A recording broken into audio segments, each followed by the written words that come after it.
Alright, just got here about a few seconds ago at Kelly's Corner. So Well, everybody's here, and this is his wife. You want to talk to her, interview her for People's Media? yeah, I'm actually on Facebook right now. Oh, okay. So she's here. His son is here. If you want to do an interview with his father. Yeah, I just talked to him right now. Ron Thomas. It's very good to have this many people show up in support of what's going on. I mean, it's happening to be for Callie's memorial, but what's happening right now is really very relevant and important for our community. So they were just talking about, you might have missed it, Ron was talking about when people might come and bring this as an issue. And he said because Garo has taken over the case now, that I guess he will find out more information as to exactly what the police report says, and there's a video that's supposed to come out. So, we'll see what happens. But apparently, there's a lot of people wanting to come forward at the next city council meeting that I heard of that wants to come forward. But I guess by that time, there'll be a lot more information for people that have the I'm planning to be there. There are a lot of people that will be coming to want to address this issue. They got a bully. Actually, this is People's Media. Yeah, how you doing, Ron Thomas?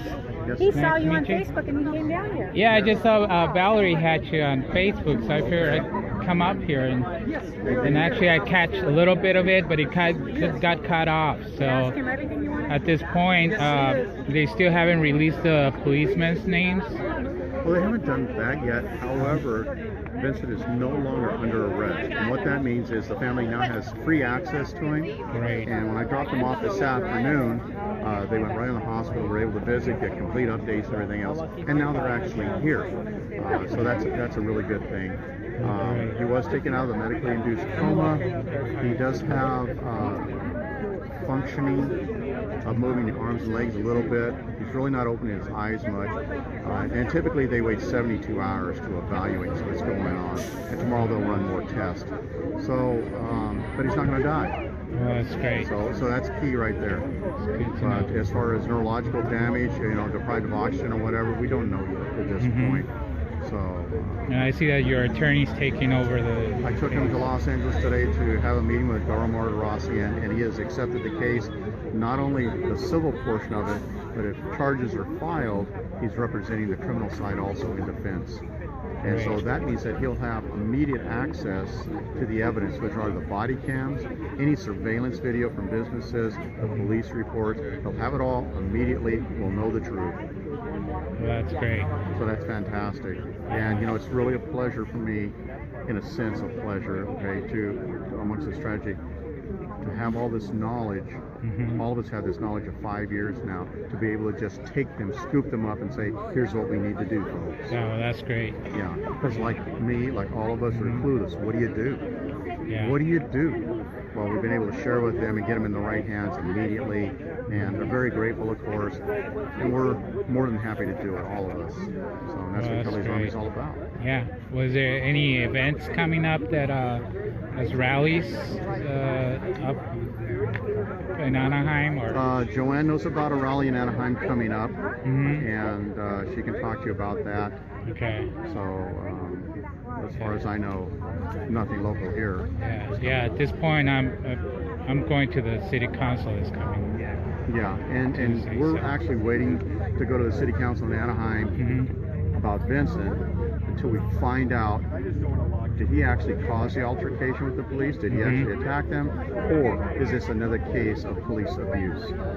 So until then, we're not going to start beating on the podium saying, you attacked again and you did this because we don't know the truth right now. Oh, yeah. But Garo will get the truth real soon. Yeah. The thing that I've been asking the council is to have safe zones. Was he homeless? In a sense, he was homeless. He chose to live outside like Kelly did.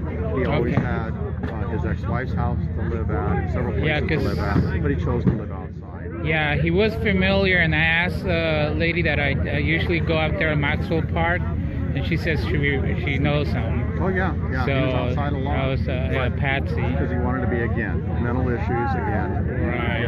So, but homeless, no, he had places to live. Yeah, that's the thing that I asked the council to have safe zones, which are transition to a shelter. Yeah. And they have lots right there on 91 in Harbor, which is city owned. Yeah. And they were supposed to open it for a shelter, but if they can't produce that shelter over there in Kramer, it's not going to be enough. Well, how about this? And I read this in a Fullerton paper just for that last city council meeting I went to. Several cities in Orange County have pulled their monies together for a total of, I think it was $32 million for a dog shelter. For a dog shelter. And we can't put anything together to house a single person. What it is, they do not want to enable the homeless. That's why they're not allowing people to feed them. That's why they want to shut down the churches that do the feeding processes. Anything that helps the homeless, they don't want, because it enables them. The homeless don't go away. Yeah, well, The homeless don't not going away. They'll just be in poorer health and hungrier. Yeah. Well, we had a meeting with just last month with the mayor. Yes. Personal meeting, and we're hoping he was, we came about the safe zones and how it's, we have to prove, we have to show them that, in Ontario they had safe zones, and now most of the homeless are in housing, so it actually has deterred homelessness. And I mean, we went over there to check out that homeless camp, and they weren't there anymore. We went around, there was no homeless out there. You could see one or two, but those are the ones that chose to be out there. But in essence, we have a lot of people out there that lost their jobs, lost their homes, so a lot of issues, and that's why the homeless population is growing, because of their economy. So in essence, we're hoping, to pull everybody here together, and we really appreciate what you're doing. We do indeed. Okay. Well, we're going to talk to Vincent's family. Okay. We have Vincent's family here. This is you from People's Media live streaming, and this is also Vincent's wife and his son. So if you want to talk with them, then you're live with Facebook. Okay. That's his wife, and this is his dad. Okay. And his son. Okay. So we're out here in Kelly's Corner with Ron Thomas and the family of Vincent. His name Vincent? Yes, I'm Vincent. Okay. And your son? Vincent Valenzuela. Valenzuela. Okay. So he was staying at the Maxwell Park, or? He would go in and out of there. Yeah, he was a drifter. He would stay, at homes, and then he would just want to live on the street. Right, because I have talked to a couple of people there that said they know him. Yeah. So, because I'm usually in Maxwell Park, and I know a few of the homeless there, and it kind of, when I saw his picture, he seemed, familiar to me. So, but I never really talked to him one-on-one. But anyways, what's going on? You could see him. What's his condition right now? We could see him already. The condition hasn't really changed. He's still not waking up. He's still on the breathing machine in a coma. The only thing that's probably functioning right is his heart. Just like yours. They're going to do an EEG tonight. They'll be doing the EEG tonight to see how his brain's working, and then we'll find out hopefully by tomorrow how that went, the results of it. Okay, and they dropped the charges? I got a call actually at about 6 o'clock today, and we were actually in front of the hospital, and I got a call from Detective Hart stating that they were going to drop the charges now. He's not under their custody at the moment, but in the future they can apply some charges, but at the moment he has none. Was there any cameras or anything that video cams? There's cameras at the 7-Eleven where everything happened. I actually tried to go with Gabriel from OC Weekly, and they denied us to see the video. They said that only if the police went to request it, and I'm pretty sure there's a video cam on the body. Right, and they're not releasing that yet. They have not yet. Okay. Yeah, because of an investigation. Yeah, because there's an investigation going on, so we have not been able to see any video. Okay. Was there any witnesses? I went around the area to question a lot of the people.